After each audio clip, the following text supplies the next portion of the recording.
Hey Doug, can you tell us a little bit about your show here?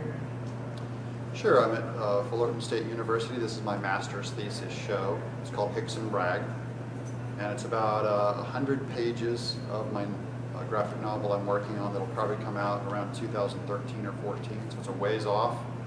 And I just thought I have to do a senior thesis show anyways, so I figured what better to do than take a collection of my graphic novel pages that no one has seen yet and kind of cluster them together so that each grouping is a work of art and present them and see what people think of them.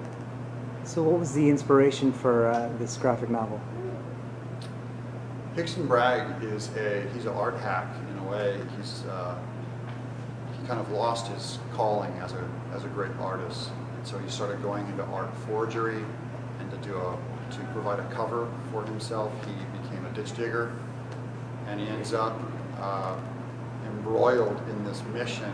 We've all been taught that there were 21 California missions, and come to find out there's a 22nd hidden mission somewhere in California, and it would be in the City of Angels. This project is done traditionally. I know you've worked digitally and traditionally. Yes. Why traditional for this particular project?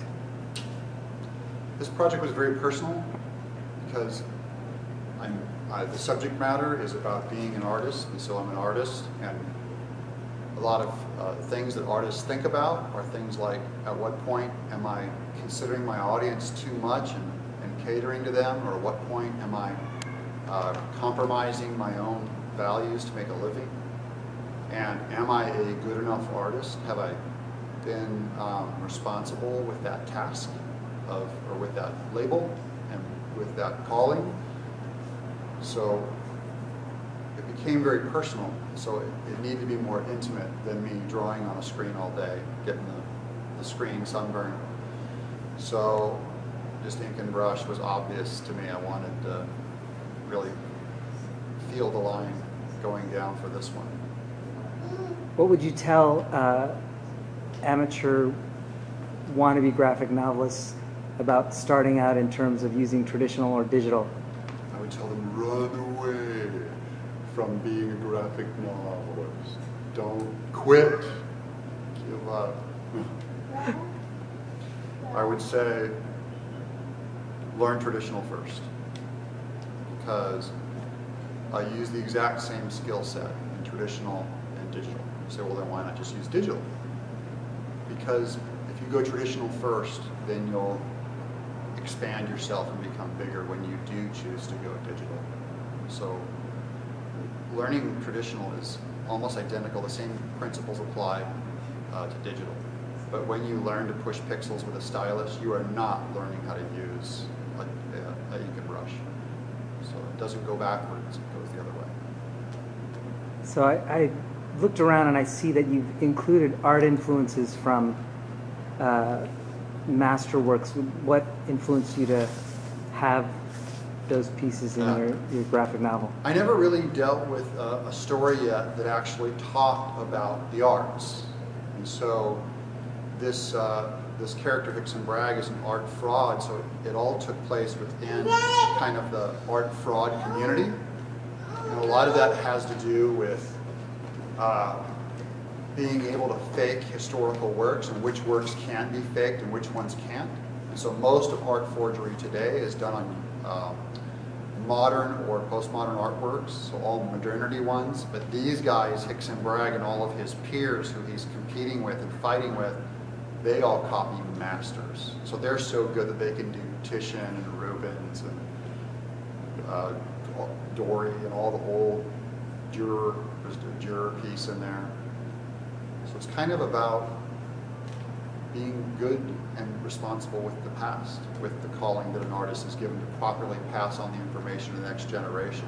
And he's kind of recognizing that there's not only an artistic gap with the kind of garbage that artists make today, but there's also a moral gap with their losing their calling and their responsibility within society. And that's a lot of what my master's thesis was about, is on the necessary tie between beauty and truth. How when an artist throws out beauty in his artwork, they're usually throwing out truth also. So what was your inclination to get a master's and do a graphic novel as your thesis?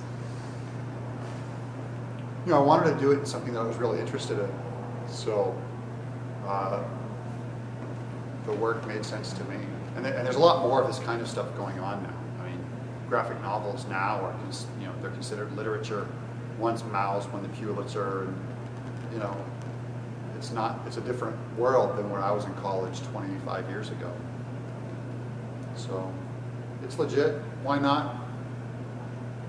So what advice would you give to somebody who wants to get into this medium or even pursue doing a graphic novel?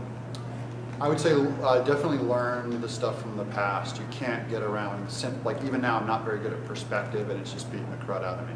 So if I'd only learned that back when I was 18, I'd have been a lot better off now. So the classics of fine art, human anatomy, composition, design, all those elements, those old elements that have always been there for the artist, you can't get around that.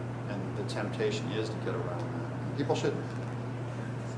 So where can we see more of Doug Tennapel's work? You can go to Tennapel.com. That's my website, TENNAPEL.com. You can follow me on Twitter. You can see all of I have like 10 graphic novels out now. I'm working on my 13th graphic novel. You can get them on Amazon. You can get them at your local bookstore. You can get them in comic book shops. Cool. Thanks a lot, Doug. Thanks, Santosh.